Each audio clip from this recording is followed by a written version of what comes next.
Hello साथीहरू, आज म पानी भर्न जाँदैछु। घरमा पानी नआएको 3-4 दिन भयो साथीहरू। लास्टसम्म म घरदेखि जाँदैछु। कुहिरो लागेछ, बादल लागेको छ। हेर्नु न, कति राम्रो मौसम गरेको छ। यतातिर जाँदैछु। 1 घन्टा लाग्छ साथीहरू पानी ल्याउन। छिटो छिटो गइरहेको छु। मान्छेहरू कोही गएको छैन कि भनेर गएको त दौडिँदै। जुगा लाग्छ, हरियाली छ हेर्नु, बर्खा लागिसक्यो। आज फेरि गएको त हेर्नु, बोतलहरू कति धेरै लिएर आएको थिएँ। पानी पनि फेरि सानो आएको हेर्नु। बर्खा लाग्यो, पानी ठुलो हुनुपर्ने हो, छैन हेर्नु। पानीको दुःख छ हाम्रो गाउँतिर। कति हो कति। अब फेरि घरतिर फर्किँदैछु। 1 घन्टा भयो, तिनीहरूको भरेन।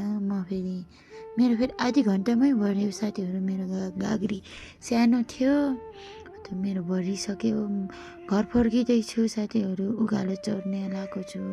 ढाउ भएको छ, सिसिना फेवे गर्दै हिँड्दैछु। यता हेर्नु न, यो किरा फेरि अब समात्नु हुँदैन। अब ऊ डल्लो परिहाल्छ हेर्नु न, टोक्दैन।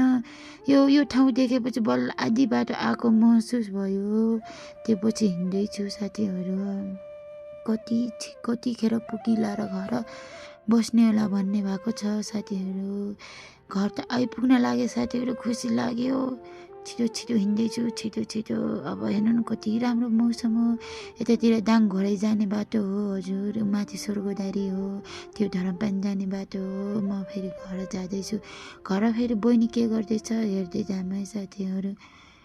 जाँदैछु। घरमा फेरि बहिनी बराल्दै रहेछ। म बुवासँग कुरा गर्दै